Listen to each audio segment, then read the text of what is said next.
araw na ito ay patungkol sa dila, no? At patungkol sa pagsasalita. Kung ano yung epekto nito sa atin at epekto nito sa kapwa natin. Kanina, may mga binanggit ako kanina na tinatawag ko yung bagong ligo, no? Mukhang bagong ligo, mas mukhang bagong gising, mas mukhang bagong laging busog, no? Minsan may mga tao na kapag binanggit mo yon, sensitive sila, na-offend sila sa ganung bagay. Ikaw, Shanley, ano naramdaman mo kanina? Wala naman. Kasi tito mo ako no? Hindi ko ako. Ikaw, Jen. Wala, natawa lang. May pagkakataon na kasi na nagbibigay tayo ng mga salita na iba yung dating sa mga audience natin o sa kausap natin. Kaya ngayong araw na to, tingnan natin yung tinuturo ng Bible kung paano natin dapat gamitin ang ating mga salita. Ang tema natin ngayon ay gamitin natin yung kapangyarihan ng ating dila sa tamang sitwasyon. Chapter 3 ng Santiago, verse 2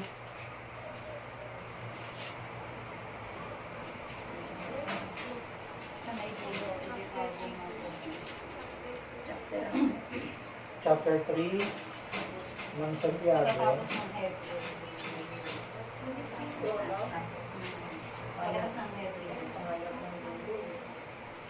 hanggang 12.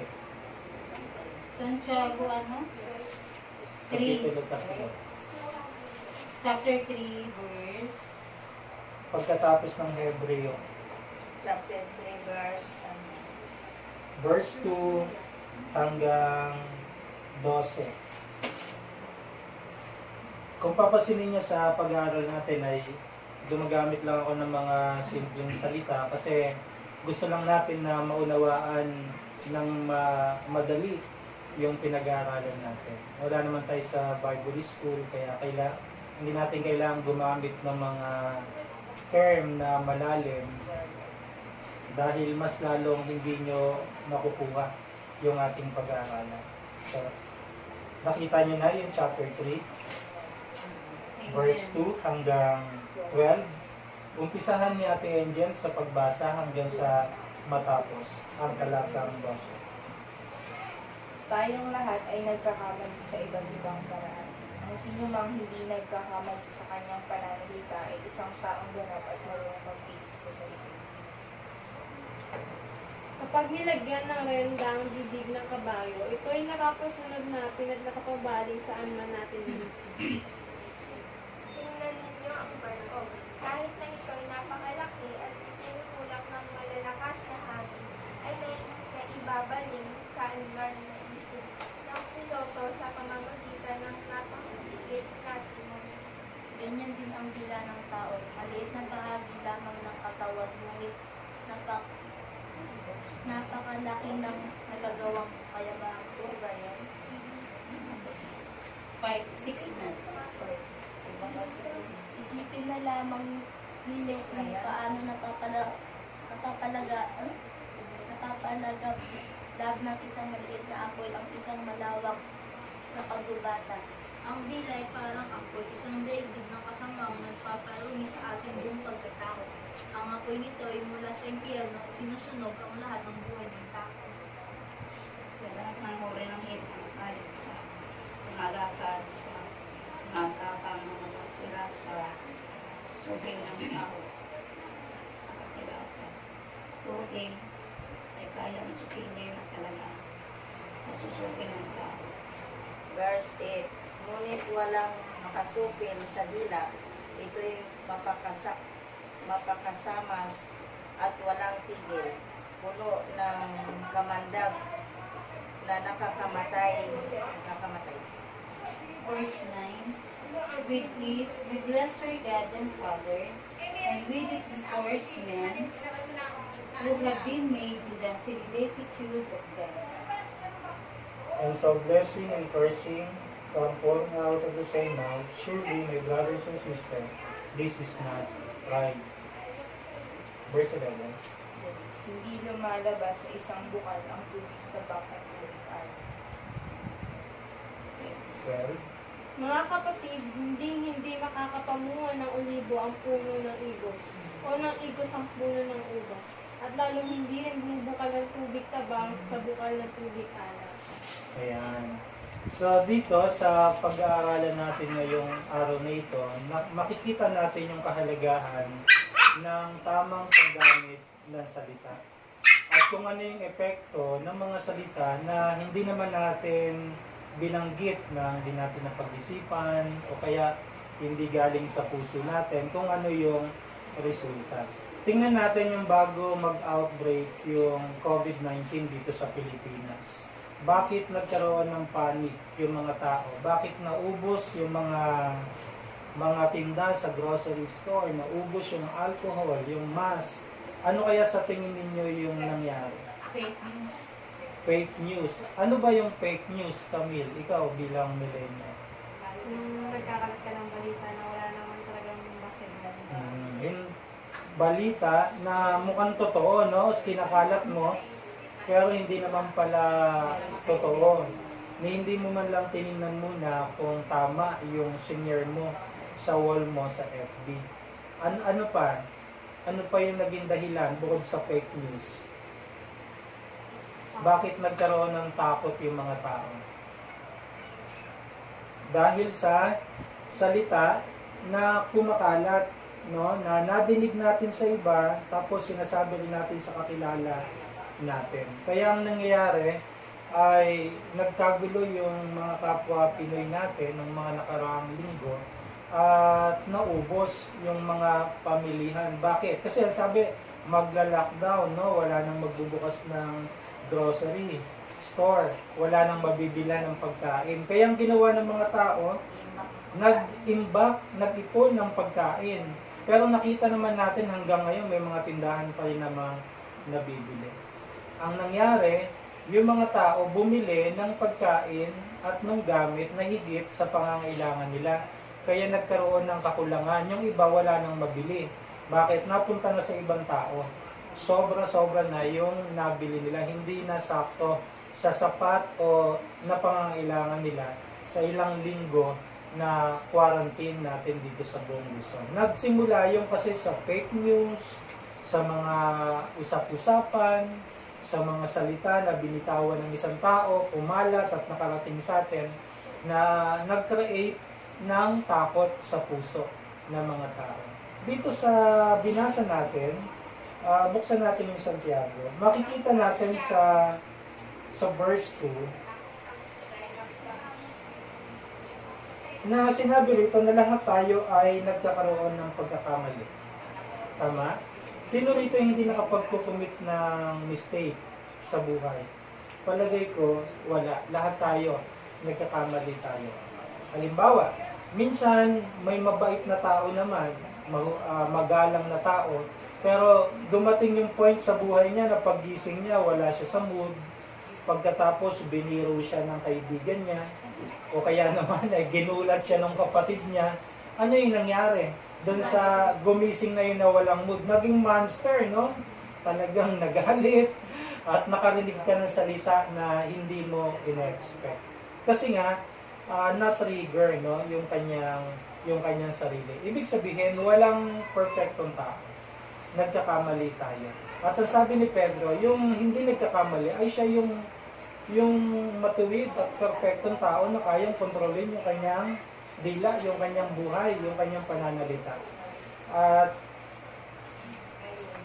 dito sa verse 3, sa talatang 3 hanggang sa mga sumusunod, mayroong ilang bagay dito na binanggit na halimbawa patungkol sa dila. Janelle, magbigay ka ng isa.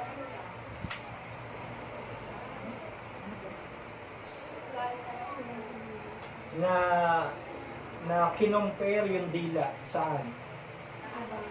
Sa verse 3. Tingnan mo sa verse 3. Saan? Laki ng dila na yun, no? yung gamit dito sa, nakakita na kayo ng kalesa o kaya ng kabayo, yung merong nakalagay dito sa bibig, tapos may lube. Parang hindi ko alam tawag dun eh. Yung hawakan, no? Yung pang-mando, yung pang-command, parang manubela sa jeep. Oo. At pag gusto mong sa kanan lumiko yung kabayo, hatakin mo lang siya pa kanan. Tapos sa kaliwa, kakaliwa mo. Kung gusto mong diretso lang, relax lang. Tapos pag binilisan mo yung hampas mo siguro, tsaka yung ano ng paa mo, tatakbo ng mabilis yung kabayo. May ginamit dyan na salita eh, sa talatang 3. Sige, Jel, pakitingnan. Hinalin tulad yung dila sa Kapag nilagyan ng renda, ang bibig ng mga Napapasunod lang. At napapabaling saan man na. sa renda, no? Sa renda ginamit dyan. Dyan sa hawak mo, kisilay na King James Version.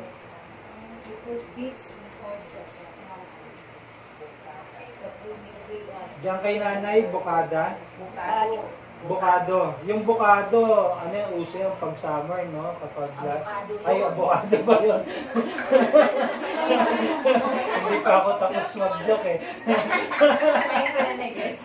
Yung bukado, yun yung nilalagay sa bibig ng kabayo. Ang sabi, yung dila, parang ganoon daw. Kaya mong kontrolin ang isang napakalakas na nilalang na nilikha ng Diyos katulad ng isang kabayo. Saan pa? Shanley. Hinalitulad yung dila sa talatang 4. Ginalintulad yung dila sa timon ng barko, yung rudder, yung timon. Alam niyo yung timon, ayun yung nagpapaliko sa bangka o sa barko. Maliit na bagay lang, pero kayang kontrolin yung napakalaking barko. Nagigets nyo na yung example sa dila. Tingnan pa natin yung isa. Meron pang binanggit dyan na isa kung saan hinalintulad yung dila.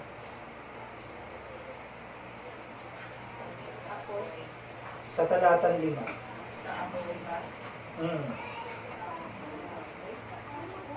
Hinalintulad siya sa apoy. No? Tama ba? Mayroon pa kayong discussion tatlo dyan, di pa ata kayo magkasundo. Sabi ng isa fire, sabi ng isa apoy. Ganito ano. Tama, no? Hinalintulad sa apoy yung dila. At pinaliwanag kung bakit.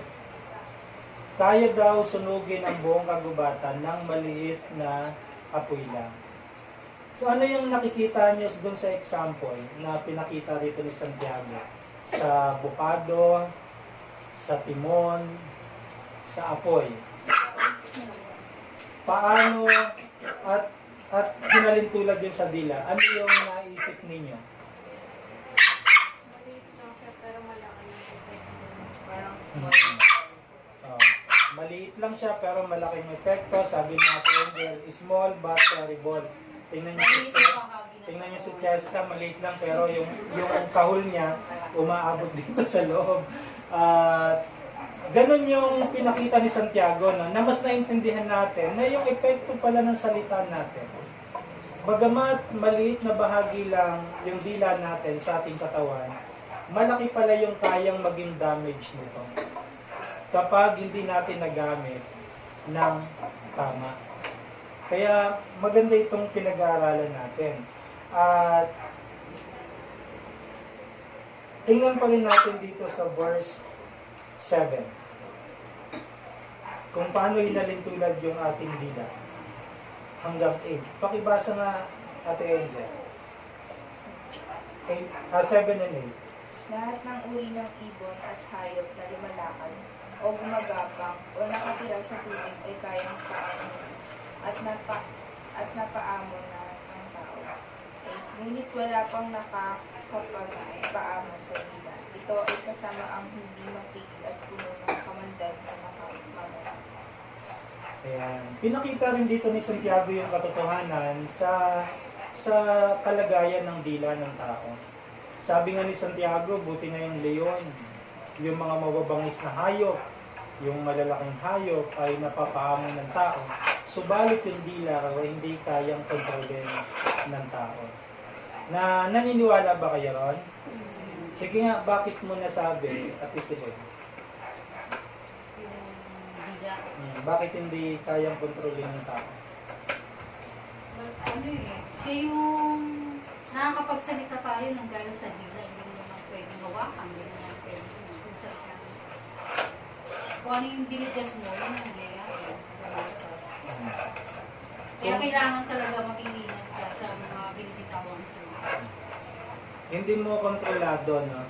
Minsan, masarap pag-usapan yung mga bagay na hindi ka lugod-lugod sa Panginoon.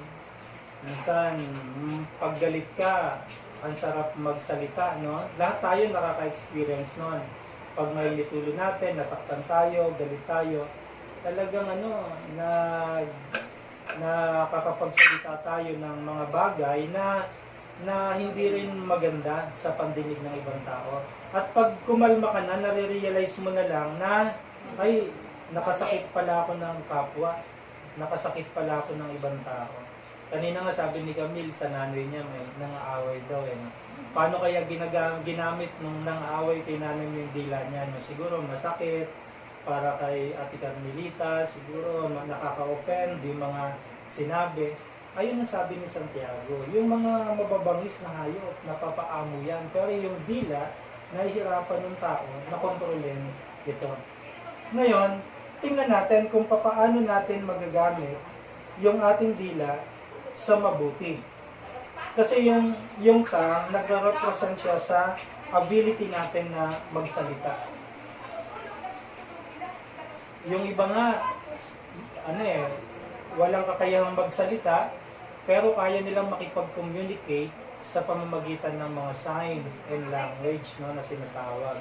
At ang importante, ang tinitingnan natin dito, sa dila man o sa pamamagitan ng pakikipag-ugnayan sa mga senyas, kailangan magamit natin ito, yung ating pakikipag-communicate ng tama at makabuluhan, na hindi ka makakadestroy, makakasira ng buhay ng isang tao, kundi makakapagpalakas ka at makapag-encourage ka. Number 1, may advice na nakita ako dito. Choose the right time to speak. Now, ito yung dapat natin gawin. Kumanap tayo ng panahon kung kailan tayo magsasalita. Nagets ba natin yun? Sige, may gusto kayo, may makapagbibigay ba ng example sa bagay na to? Paano natin magagamit yan? Choose the right time to speak. Kailangan pag-isipan mo mabuti ang sasabihin mo sa kapwa mo. Halimbawa, salamat Ate Ben. Halimbawa, ang isang tao may problema. No, minsan yung tao hindi lang naman kailangan ng yung sasabihin mo, minsan gusto niya lang kasama. Yung presence mo lang sapat na. Kaya lang tayo minsan makulit tayo, di ba? Kino-comfort natin pero nagsasalita tayo ng mga bagay na kung ano-ano. Minsan na hindi nakakatulong sa kanya, mas lalo siyang nadadown. Kailangan humanap tayo. Halimbawa, tingnan natin kung mainit ba ulo niya. Huwag mo muna kausapin. Di ba? Kasi kapag kinausap mo siya kagad, baka hindi lang kayo magkaintindihan. Gera yun, di ba? Parang manok yun na binitawan, magsasalpukan kagad. Kaya bilang Christian, kailangan sensitive tayo. Sensitive tayo sa isang tao kung panahon na ba talaga na pagsabihan natin siya, kausapin natin siya, paalalahanin natin siya. Ang dila, makapangyarihan siya. Kaya niyang gumiba at kaya niyang bumuhay ng isang tao. Pangalawang suggestion na pwede natin magamit sa buhay natin, select the proper words. Pumili tayo ng tamang salita. Ayun yung sinasabi natin kanina. Halimbawa, sa patay, iko-comfort mo yung namatayan o sasabihin mo sa kanya, yung anak mo, yung asawa mo mukhang natutulog lang, no? Ibig sabihin, yung salita ba na yon akma sa sitwasyon na yon? Hindi eh. Wala namang natutulog na nakabarong. Di ba? Walang natutulog na naka-makeup. Pero tayo, parang mga Pinoy laging salita yan, di ba? Akaakbayan ka pa, uy, mukhang natutulog lang tatay mo, no? Di ba? Okay pa doon. Pero may natutulog ba sa kabaong? Kailangan na hahanap tayo lagi ng tamang salita sa tamang sitwasyon. Pwede tayong mag-comfort, gumamit tayo ng tamang salita. At kung may masaya, syempre makagalak tayo sa kanya. Alam mong masaya na siya, no? Halimbawa, si Angel kunwari, nakakuha ng 10 medal. So, congratulate mo siya kunwari. Pero alam mo, Angel, congratulations Angel, pero alam mo, mas magaling yung anak ko sa'yo. Di ba? Hindi ka gumamit ng tamang salita. Makaka-offend pa rin yun sa tao na yun. Masasagi mo yung feelings niya. Parang sinasabi mo, hindi magaling, hindi siya magaling, mas magaling yung anak niya sa'yo. Kaya kailangan matuto tayo bilang Kristiyano na pumili ng salita. Bakit? Kasi sabi ni Santiago, yung salita raw, parang apoy yan. Kapag nasabi mo na, pwedeng masunog yung buong kagubatan. O kaya, pwede siyang masaktan. Pwede siyang manghina. Pwede siyang malungkot sa salitang ginamit natin. Kaya kailangan pipili tayo ng tamang salita. Yung kanina, hahanap tayo ng tamang panahon kung kailan magsasalita. Naalala ko sa Ecclesiastes chapter 3 na may panahon ng pagsasalita at may panahon ng pananahimik. Ang Biblia ay nagpapakita sa atin ng katotohanan kung paano tayo makitungo sa kapwa natin. At panghuling suggestion ay be gracious in our words. Ibig sabihin, ay magiliw tayo sa ating pananalita. Sa Pilipinas, mayroong isang lugar dito sa Pilipinas na kahit galit na sila, parang hindi pa. Yung mga Ilonggo ata, na malambing, by nature, malalambing sila magsalita. Halimbawa, papagalitan na nila yung anak nila. Galit na ako sa iyo, papaluin na kita. Pero magiliw pa rin yung kanilang pagsasalita. Kailangan tayo ay maging magiliw, magsalita. Hindi naman ibig sabihin nun na parang nakikipagplastikan tayo sa kanila. Ibig sabihin lang, gagamit tayo ng mga salita na magiging mabuti sa kanilang pakiramdam at sa pandinig. Minsan, kaya may nagre-rebelding tao. Kasi ang purpose mo lang naman ay ituwid siya. Kaya lang mas lalong nagrebelde nung sinabi mo yung salita mo yun. No? Parang sinabi mo, wala akong pakialam sa'yo kung ano man yung gusto mong gawin. So narinig niya ka, wala ka palang pakialam sa akin kung ano yung gusto mong gawin. E di, gagawin niya lahat ng gusto mong gawin. Paano ba natin itutuwid yung isang tao? Paano ba natin pagsasabihan, i-rebuke yung mga taong nagkakamali sa atin? Kailangan ba natin gumamit ng mga salita na masakit, matigas na mga pananalita, o pipili lang tayo ng mga salita na sa tingin natin magiging epektibo sa kanila at maunawaan nila yung message natin sa kanila. No, minsan lahat tayo dumarating sa ganung bagay. Walang perfecto no? Kahit ako bilang lingkod ng Panginoon, ang bawat isa sa atin ay naaapektuhan tayo ng kapaligiran natin, ng moods natin, ng sitwasyon natin, at lalo na kapag gutom ka at wala kang pera, diba? Nakaka-apekto yun minsan sa pwede nating mabanggit na salita sa sino man tao na lalapit sa atin. Kaya ang pinag-aralan natin ngayon, lagi lang natin iisipin yung dila natin makapangyarihan to. At sa sobrang lakas at gaano makapangyarihan ito, kaya nitong magpalakas ng tao o magpahina ng isang tao. Tingnan natin sa Kawikaan.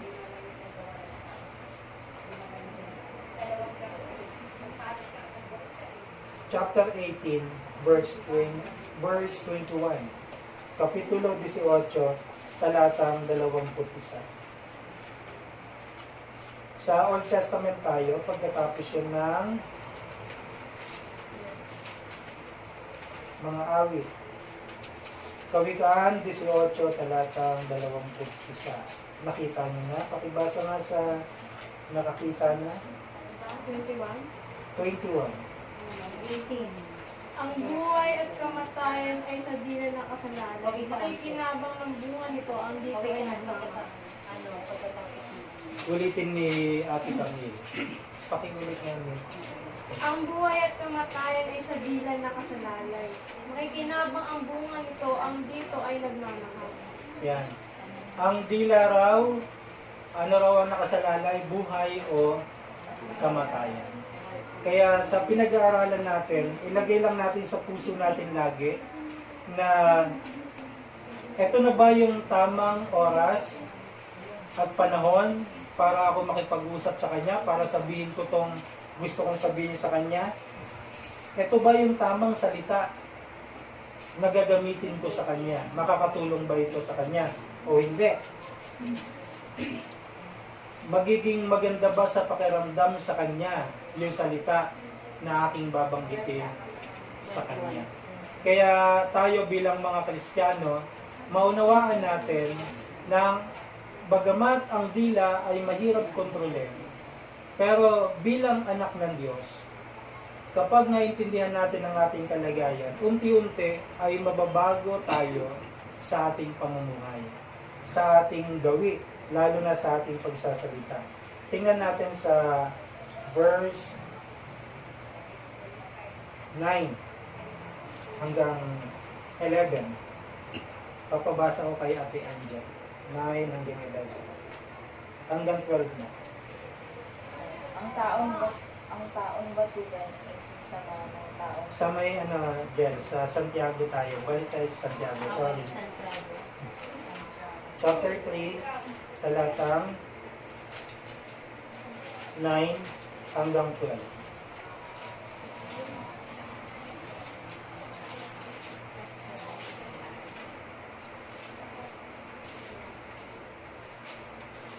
Santiago 3, Mm. 9 hanggang 12. Sige, Atis. Sa Tagalog natin pabasa.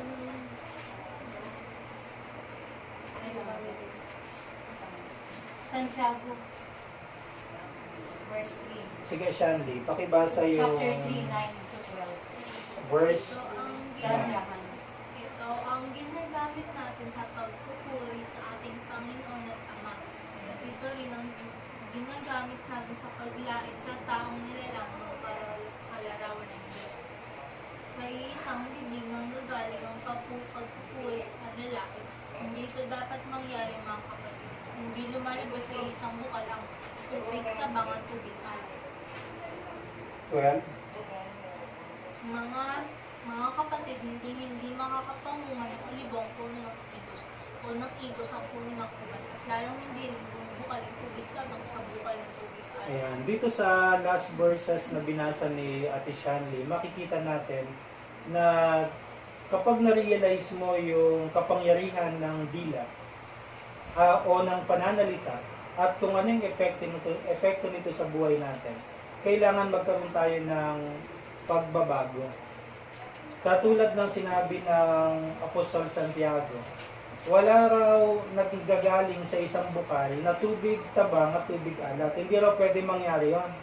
At hindi rin daw pwede mangyari na lumalabas sa bibig natin yung papuri sa Diyos at pagkatapos panlalait sa kapwa. Kahit kailan daw, hindi po pwedeng mangyari. Ibig sabihin, kung nabago na yung puso natin, na-transform na tayo sa pamamagitan ng ating pananampalataya sa ating Panginoong Hesus, hindi na tayo dapat makikitaan ng ganitong bagay.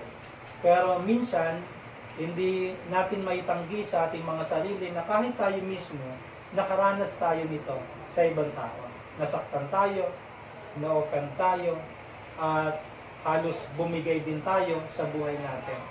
Kung dumating sa buhay natin ito, antayin lang natin mawala yung fame. At pagkatapos, ay i-restore natin yung puso natin at yung relationship natin sa sino man na nakasakit sa atin. Ipatawarin natin sila. Pangalawa, tayo mismo, magre-reflect tayo ngayon na ako nga, nasaktan ako ng ganitong bagay, ayaw ko ng ganong salitang nadidinig, hindi ko to gagawin sa iba. Kasi una, ako'y anak ng Diyos, mananampalataya, at kailangan makita rin sa akin yung dumaloy din sa aking bibig yung mabuting mga salita na makapagpapalakas sa aking kapwa, sa aking mga kapatid sa Panginoon. So sa araw na ito, mga kapatid sa Panginoon, pinakita sa atin ni Santiago kung kaano kadelikado yung salita sa buhay ng isang tao. Pwede itong gumiba, pwedeng magbigay ng buhay. Tayong mga Christian, tinawag tayo ng Diyos na maging tagapagpalakas ng ating kapwa. Tagapagbigay ng comfort sa mga naguguluhan ng kanilang puso. Sa mga bagay na nalilito, naliligaw ng landas, tayo ginagamit ng Diyos para sila ay maakay natin sa Panginoon. Ang lagi lang natin tatandaan, kailangan tingnan natin kung ito na ba yung oras at panahon na dapat tayo magsalita. Pangalawa, ano yung pangalawa? Tama ba itong salita na babanggitin ko sa kanya? Kahit galit tayo o nainis tayo, kailangan umisip pa rin tayo ng mga salita na makapagbibigay o sasabihin natin sa kapwa. Sabi nga ng ating Panginoong Yesus, pwede naman tayong magalit, pero iwasan natin na huwag magkakasala. Di po ba? At panguli, pumili tayo ng mga ano yan? Pumili tayo ng mga salita na magiliw o magaang pakinggan ng kapwa natin. Pero pwede na pa rin natin sabihin yung totoo sa kanya, pero hindi mabigat yung dating sa kanya. Diba, yung hindi natin siya ida-down. Pero may tutuwid natin yung kapwa natin. May papaalam pa rin natin sa kanila na mali sila sa ganitong bagay. Pero hindi tayo gumamit tayo ng salita na maayos at hindi mabigat, hindi masakit sa kanilang pandinig at sa kanilang puso. Nandun pa rin yung pag-ibig. No? Tingnan natin si Jesus, ang ating Panginoon, bilang panghuling verse kung paano siya magsalita. Sa chapter 4, verse 22 ng Lucas. Lucas, kapitulo 4, talatang 22. Ito yung pinaka-conclusion na verse natin. Luke 4. 22. Luke 4. Sige, tingnan ninyo, tapos sabay-sabay nating babasahin. Pagkatapos tayo ng Marcos. Sa New Testament. Pagkatapos ng Marcos. Lucas 4. Verse 22. Nakita nyo na? Sige, sabi. Teka, hindi ko pa sila pito. Verse 22. Pagkatapos nito, reflection tayo. 4. Lucas 4. Isa kasi nagpito.